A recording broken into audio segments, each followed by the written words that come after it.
Në Kruj, aty ku gjithçka është kuqezi, nga Leonard Vejsi. Aty ka pasur selin qendrore kryezoti i shqiptarëve, Gjergj Kastrioti, një ushtarak i pashembullt dhe po aq politikan e diplomat me klas. Por kjo i përket të kaluarës. Këtu e 500 vite më parë, atëherë kur mbi territoret e shqiptarëve, perandoria romake e lindjes kishte humbur fuqinë, ndërsa një tjetër perandori po luftonte për t'i marrë nën kontroll, ajo osmane. Sot, me takëmet e atletit të Krishtit bëhet biznes. Kalaja që në shekullin e 15 i rezistoi 3 rrethimeve të mëdha, tani më vizitohet çdo ditë nga disa dhjetra turistë që vijnë prej vendeve të ndryshme të botës. Skënderbeu është po aty, rrethuar nga pretorianët e tij, veç këtë herë mbi një alturelief apo basorelief që të pret sa po futesh në muzeun me emrin e tij. Kruja është një nga destinacionet më të afërta me kryeqytetin, për të kaluar një fundjavë qoftë një ditë pushimi të ndërmjetme. Distanca mes dy qendrave është vetëm 32 kilometra, nëse do të marrësh rrugën e Kamsës, por nëse do të preferosh të biesh nga Rinasi, do të shtohen dhe një 4-5 kilometra të tjerë. Personalisht preferoj të marr rrugën e Kasharit e të dal në Rinas, në një kuotë prej afro 20 kilometrash, me qëllim që të shmang trafikun e rrugës së Kamsës dhe trafikun e Unazës në ndërtim te Kastili. Zgjedhja ime padyshim nuk është më e mira, por është e fundit mundësi. Udhëtimi. Tabelat orientuese pranë rreth rrotullimit të aeroportit ku qëndron shtatorja e Nën Terezës të tregojnë se tani më je në zonën e fushkrujes dhe se ke dal nga juridiksioni i kryeqytetit, sepse duket sikur aeroporti vetëm civil në Shqipëri i përket tokës së Tiranës, por në fakt ai është në pronësi të krutanëve, sepse është në një zonë që administrohet prej tyre si pushtet lokal. Po të kërkosh në enciklopedi do të gjesh.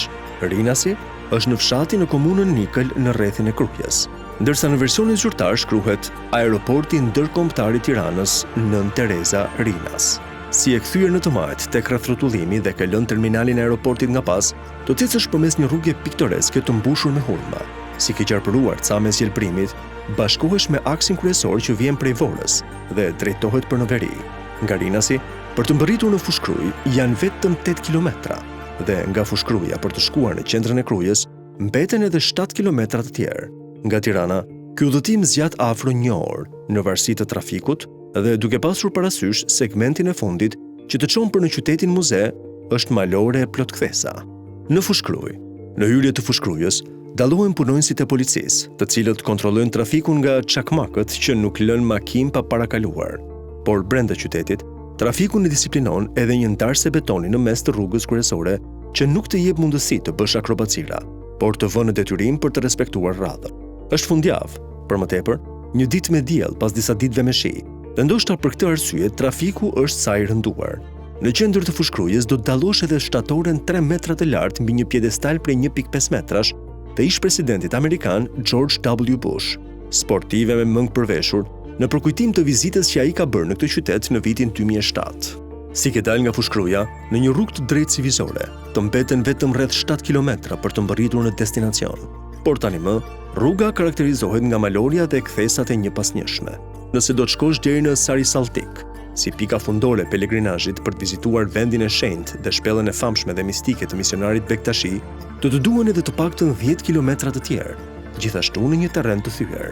Në Kruj, Kruja dallohet përse largu, pasi është e vendosur në shpatin e malit me të njëjtin emër, Mali i Krujës. Si ke dal nga Fushkruja, një qytet ndërtuar në një terren të zhveshur e fushor, ku censusi para 10 viteve të informon se ka rreth 27.000 banor, merr të përpjetën.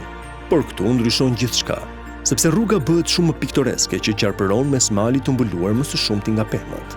Gjatë rrugës do të ndeshesh edhe me tyrbet dhe të qetë bektashiane, të cilat për të thënë të vërtetën, ky vend i ka me shumicë.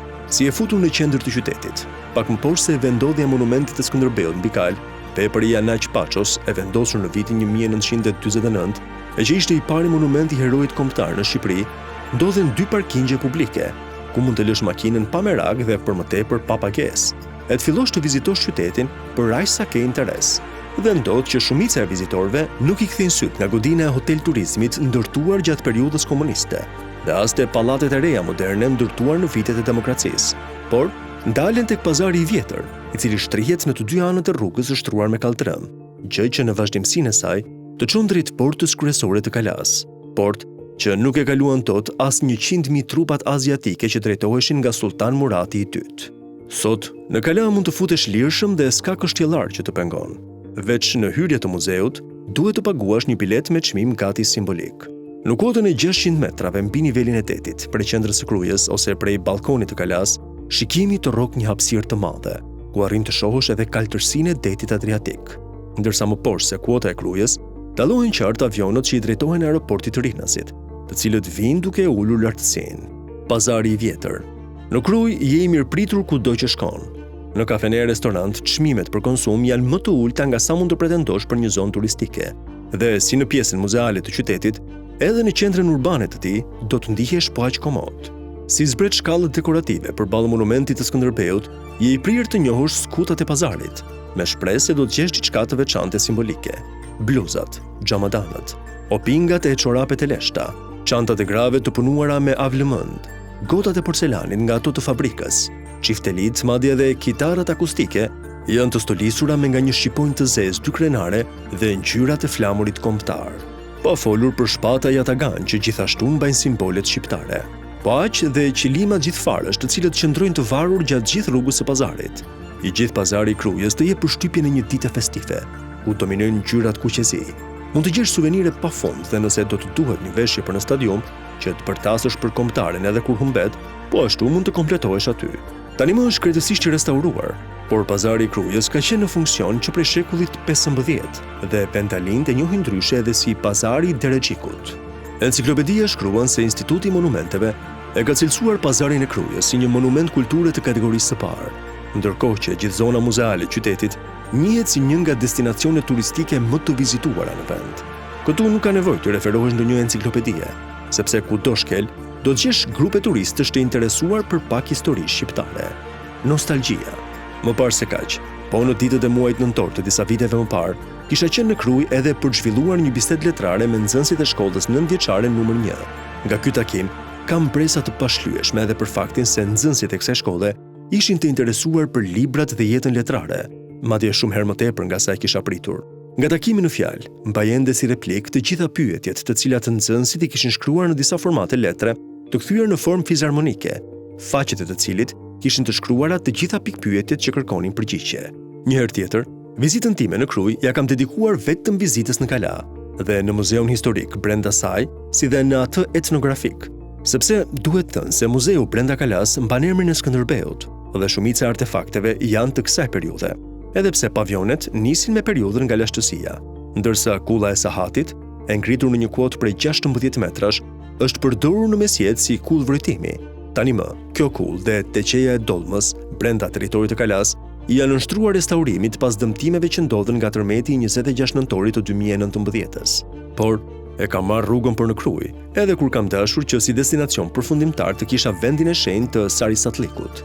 Ndërkohë, në kujtesën time kam të fiksuar dhe vizitën e parë në këtë qytet, e cila daton në vitin 1979, kohë kur kalaja ende nuk ishte marrë trajtën e muzeut, i cili u përrua në nëntorin e vitit 1982. Të tjera, kur ndeshesh me pamjen e qytetit të Krujës, detyrimisht, lidhjen kryesore do ta bësh me figurën e Skënderbeut dhe me kalan që ai e ktheu në bastionin e fitoreve të tij. Është aq evidente kjo sa edhe në restorant, bifteku i zgarës të serviret në një pjatë druri me formën e sopatës. Por jeta në këtë qytet nuk është e lidhur vetëm me mesjetën. Ky vend, sipas historianëve, është banuar që në shekullin e 3 para Krishtit. Pra është një vend banimi lashtë. Enciklopedia shkruan se për herë të parë emri Krujë përmendet në shekullin e 12, ndërsa mendohet ta ketë origjinën te fjala krua, që do të thotë burim uji. Kjo ndoshta sepse Kruja njihet për burimet e saj të shumta. Sot, Kruja ka një popullsi prej rreth 20.000 banorësh dhe pjesa aktive e fuqisë punëtore, veç shërbimeve dhe tregtisë në pazarin e vjetër, ku sanatçinë prodhojnë dhe shesin objekte tradicionale, është punësuar dhe në industriale apo fabrikat e fasonerisë. Në këtë mënyrë, Kruja është një qendër e rëndësishme, jo vetëm turistike. Kthimi nga Kruja për në Tiranë do të ishte më i lehtë në një rrugë që merr poshtë, me po të njëjtat kthesa.